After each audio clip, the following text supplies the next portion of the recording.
And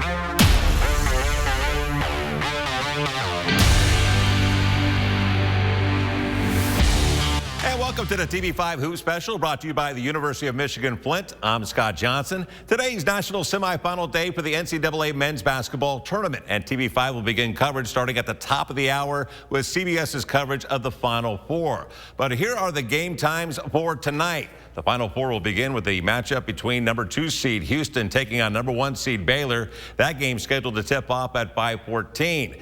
That game will be followed by number 1 seed and undefeated Gonzaga as they take on the Cinderfellas of the tournament in 11 seed UCLA. The Bruins eliminating both Michigan and Michigan State in this tournament run.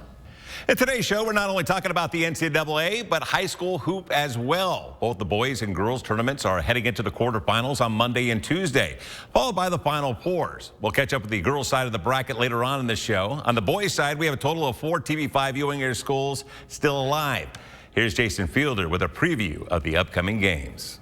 In Division I, the 12-2 Grand Blanc Bobcats will face undefeated Orchard Lake St. Mary's. That game will be at Davison High School. In Division II, 16-2 Bridgeport will square off against 17-2 Escanaba at Corona High School. In Division III, the 13-1 Flint Beecher Bucks get 11-4 Detroit Loyola. That game will tip at 5:30 at Waterford Mott High School. And in Division IV, 19-1 Mount Pleasant Sacred Heart takes on 17-5 Frankfort. It'll be played at Houghton Lake High School. For TV5 Sports, I'm Jason Fielder.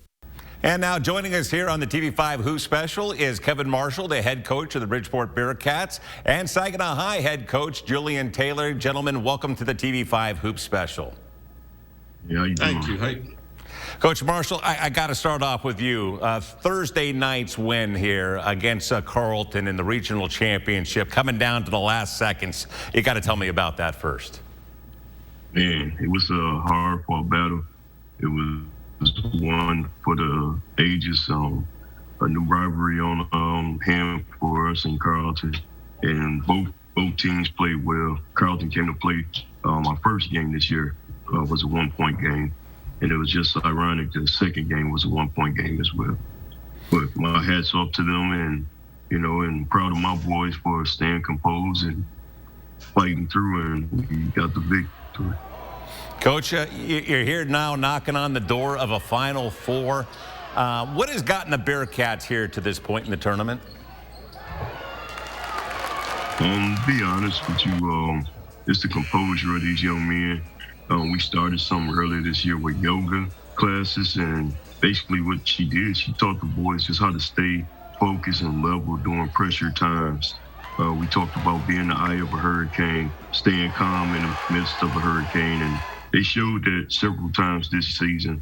And even last night when we were down, we called a timeout, and we just told them, remember that hurricane, gentlemen. Stay focused, stay calm, and in the end, you will prevail. And they did. So I bring it back to our yoga, and I think that's really helped a lot of these young men think and stay calm and things like that. Well, you hear you have a lot of excitement after that big victory here. You're now going into a quarterfinal matchup against Escanaba coming up on Tuesday. Tell me about the matchup here and getting the guys ready for that big battle. I did film last night. I watched their game against Ludington last night. They're a big team. They try to run a little bit of the 1-through-1 like Frank and Moose, so nothing we haven't seen, but on the other end, we're going to get them to play our game, and that's pressure and tempo and create havoc and chaos over the floor and be able to score in our transition. So we know if we can get them to play our game and run with us, then we got a great chance to be successful on Tuesday night. Let me bring in Coach Taylor now. And Coach Taylor, I'll tell you what, Saginaw High School, every time they walk into a gym, they got a bullseye on their chest. As a matter of fact, when you got knocked out of the tournament by in the district round by Frankenmuth considers it one of the greatest victories in school history. And I have to think that maybe Brad Redford's giving a wink to Draymond Green there after the game. But tell me about that, then, carrying that bullseye and being a program that people don't only want to beat you here in the TV5 viewing area, not only just in the state, but, nationally as well if they were coming into your gym here. Tell me about just that, having that bullseye on your chest every time you walk into the gym. Well, it goes back to, the early 60s, late 70s, Saginaw High, just the history of the program, with Larry leading and Coach Coles and Marshall Thomas and Lou Dawkins. They always played the best of the best, and they always beat the best of the best. So, when I took over, I knew that we always was going to have that bullseye on our back, or, teams that normally don't beat us, they was going to be prepared for us and get ready for us, So I always tell my kids, you have to be ready, because each team gonna give you their best shot. Well, obviously, Coach Marshall's Bearcats are going to get everybody's best shot here from here on out. What kind of advice can you give them? Because you guys have been there so many times. What do you have to do to close out a state championship? Well, it's all about coming together and staying focused. When I won the state championship, that was our motto: just stay focused, no outsiders. Just keep your team together, Coach Marshall, and y'all be successful. Just stick to your guns and just keep working hard. And just keep your eye on the bullseye. And that's what we did to be successful that year. Coach, I can't let you get away without asking about the Hill and the High. Obviously, the two programs will be combining here in a few years. What is it about this rivalry in the city of Saginaw that makes it so special? Well, you got just the history of it, and friends playing against friends. Kids that grew up together, that played against each other in elementary, played with each other in elementary, that decided to go to a different high school in the same city. Of course, you're going to have a big rivalry. You're going to have a little history. And it's sad that it's coming to an end, but it's also due. It's also due with the enrollment and the population and things like that. So, I'm looking forward to it, to see the two teams combine. Whoever's coaching, they're going to have a nice task on their hands. Coach Taylor, I got to, obviously the NCAA Final Four is tonight right here on TV5. When the dust clears, who's winning the national championship and who's playing in the national championship game quickly? Well, I got Gonzaga and Baylor, and I think Gonzaga's been so solid. They've been beating teams by the average of 24 points a game. And they got great defense and great guard play. So I think they're gonna edge Baylor in the NCAA championship. Coach Marshall, I'm going to have to ask you that same question. Who do you like? I'm going to go Gonzaga. Now that Michigan's out, and I think Baylor will be the other team. And I'll be pulling for Baylor because they play the style of ball that Coach Taylor team and my team play. And I just like that excitement. Guys, I really appreciate you joining us here on the TV5 Hoops Special. The best of luck to you, Coach Marshall, in your upcoming run. And Coach Taylor, obviously, next year. Can't wait to see what the High does. Thank you, gentlemen. Thank you. Thank you. Appreciate it. And coming up on the TV5 Hoops Special, brought to you by the University of Michigan Flint, we'll introduce you to a coach that has great interest in both the boys and girls game. And speaking about the ladies and their tourney, we'll be speaking with both Midland Dow's Kyle Tyson and Frankenmuth's Joe Jacobs. That is straight ahead right here on TV5.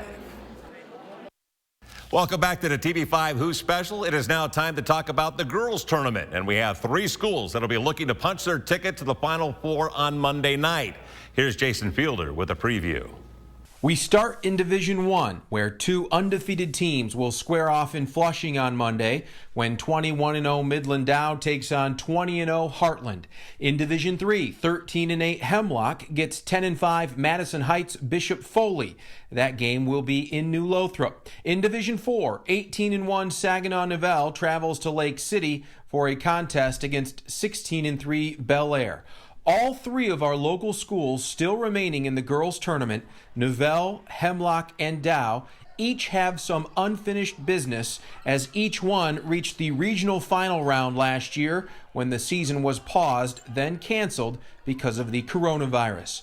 Reporting for TV5 Sports, I'm Jason Fielder. And joining us now to talk about the girls' tournament and the season is Midland Dow head coach Kyle Tyson and Frankenmuth's Joe Jacobs. Gentlemen, welcome to the show. Nice to be here. Let me first start off with you, Coach Tyson. And I'll tell you what, Coach Tyson, you guys, your program has been knocking on the door of the quarterfinals for the last several years, and you finally kicked the door down with that big win over Flushing the other day. Tell me about reaching now the quarterfinals finally after so many near misses. Yeah, this has really been a long time coming. That was our on Wednesday night, that was our 4th regional final in 5 years. And the first 2 times we were there just really fell into a really tough Heritage team both times that eventually won a state title. And then last year didn't get a chance to play the game, obviously. So this year, just one more time, one more opportunity. And, it really was gratifying to get over the hump and win that regional final. It's been so elusive. Last time that Dow High School's done it was 2010. So, to get back to a quarterfinal in 11 years now. So, it felt great. The girls put in a lot of work, and it just feels so good to finally get over that regional final hurdle. This season, Coach, obviously you did get the chance to play the regional final last year, and that was such a big bummer, obviously, for the team, the entire state, obviously. But at the same time this year, you guys are remembering your lone senior from 2020. Tell me about that and why it's so important for you guys to honor her. Yeah, so Alyssa Kepner was our only senior last year, a big part of our program for 4 years. Obviously, her senior year, she didn't know her last game was going to be her last game when it happened in the regional semifinal. She's had such a good head about it, playing now volleyball and lacrosse at Trine University this year. So we wanted to honor her, and the parents made a poster for her and had her sitting on the bench last night. Said we're doing this one for Alyssa. And so it was very special to see her face on a big poster board, on our bench last night. So it was like she was there with us, and the girls all love her, and she was one of our captains. So it was important for us to be able to honor her in that way and make her a part of the celebration. Well, coming up here on Monday night, you got your big game heading into this quarterfinal matchup with Heartland. Heartland is 20-0. You guys are 21-0. Something has to give at Flushing High School. That's where the game is going to be played. Tell me about taking on this Heartland team. Well, first that it's at Flushing, we have a lot of experience playing in that gym. So I think that helps us a little bit. Heartland is a well-rounded team. Every one of their girls plays travel ball. They've got height, they've got guards, they've got shooting. They're pretty well-rounded team. As we watch film, the girls on our team are very familiar with the girls on their team from playing travel together. So I think that familiarity helps us to, there's no fear of the unknown because we know exactly what they are and what they're going to try to do. So it should be an exciting game. Like you said, 2 undefeated teams, and trying to get to the Breslin to try to solidify an undefeated run here. And I think it's going to be a great game. Heartland's a really good team, and we're just going to go out there and play our hardest. All right, let's go ahead and bring in Coach Jacobs now. And Coach, your run ended on Wednesday night as you fell to Portland here. But tell me about this season. You guys finished 18-2. What was it about this Eagles team that made them special? Yeah, I think, first and foremost, congratulations to Kyle and his basketball team on their accomplishments, and best of luck moving forward. But in terms of our team, you're welcome. I really, just have blessed to have an opportunity to coach these girls. I've lived in Frankenmuth most of my adult life. So having the opportunity to come back and give back to a community that gave me so much, was special for me and for my family. But the kids bought in, and we went through an off season, much like Kyle did, but where, I'm a first-year coach in Frankenmuth. They couldn't learn any type of system or offense that we wanted to run, because we had to social distance in the summer, and you couldn't have camps, and you couldn't do a lot of things or anything. So it was really difficult just to put a system in place. So the fact that, the girls went undefeated through the conference, without, us really installing anything offensively was, credit to them. And their basketball IQ and abilities. But the whole thing about Frankenmuth, it seems to me, you guys have been on a roll. I don't know if you guys are going through one of those special moments where you just happen to have a lot of athletes in the system right now, because, you know, the football team's been fantastic. The boys basketball team's fantastic. Your girls basketball team's fantastic. And I could go on down the list here. So is there something in the water these days in Frankenmuth? What is leading to all the success for all these different teams? Yeah, I think that's a great question. You know, one that I think a lot of schools would love to answer, right? I think, you know, ultimately, and, you know, this is aside for myself, but I think that there's great coaches involved in the school district that put so much time and effort into kids at an early age, right? It's not just them at the high school level. You know, it's your developmental things and getting kids prepared. In football, they have Muth Youth that starts, you know, as early as I think 4th or 5th grade. So kids are starting at an early age to where they're developing a little bit quicker. You know, ultimately, you know, we've been pretty blessed to have some really good basketball players, you know, in the girls program, and there's been a lot of history in Franklin with girls basketball, with multiple state championships and some runner-ups, and so, you know, it's a program and that's been successful, and lots of kids at an early age. I mean, we lost last night, but I heard from tons of little girls that really, you know, look up to these kids, you know, and are watching these games on the NFHS, you know, looking to emulate some of these girls. So I think it's a good question, but at the end of the day, I think we have some really good coaches that are in place that care about the kids too. Coach, I got to ask you about the NCAA tournament. You told me the other day that you had Houston actually making the Final Four. I think you said you had them winning it. Who's your pick here to come out of the dust here and win the national championship? I think Gonzaga is going to be a pretty tough out. I mean, they're just so deep and good and talented. You know, I would have to go with Gonzaga. Coach Tyson, I'll give you the same question. Who do you like? I like Gonzaga, but, you know, after watching Baylor more and more, you know, I think this is a collision course that Baylor and Gonzaga have been on all year. They, you know, were supposed to play, and then they got canceled. And I think this is the game that all the fans have been wanting to see for a long time. So you get to see the athleticism of Baylor and the shot making and the offense of Gonzaga, and I think it'll be a great national championship game. Gentlemen, I really appreciate you joining us here for our TV5 Hoops Special, and the best of luck in the future. Thank you. Thank you.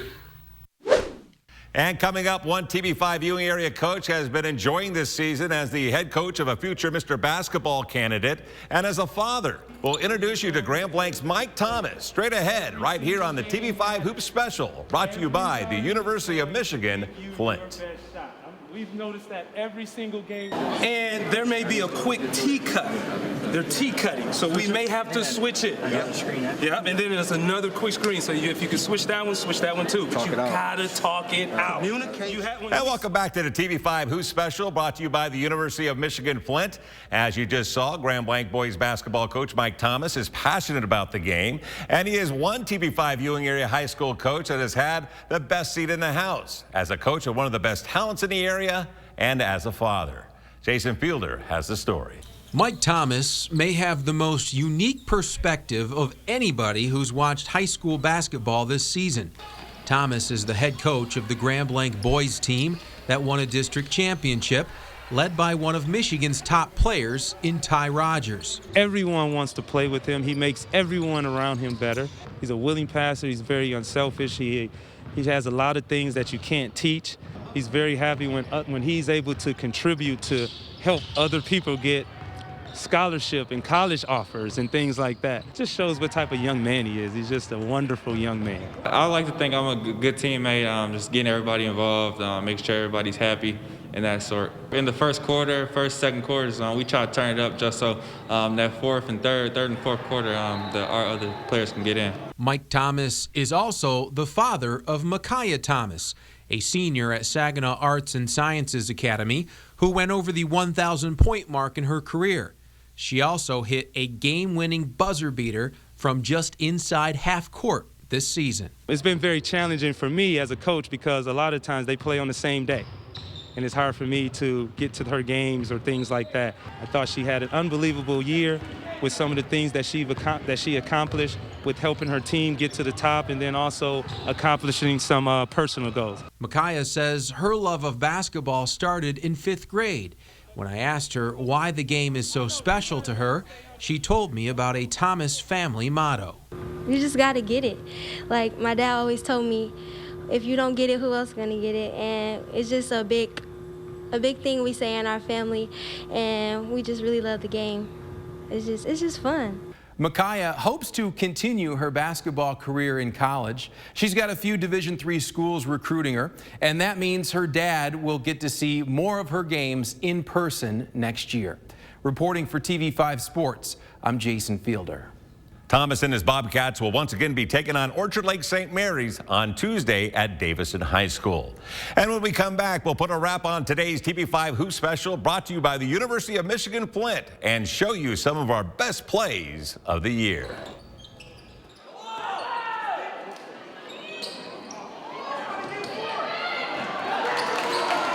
That's all the time that we have for our TV5 Hoops Special, brought to you by the University of Michigan Flint.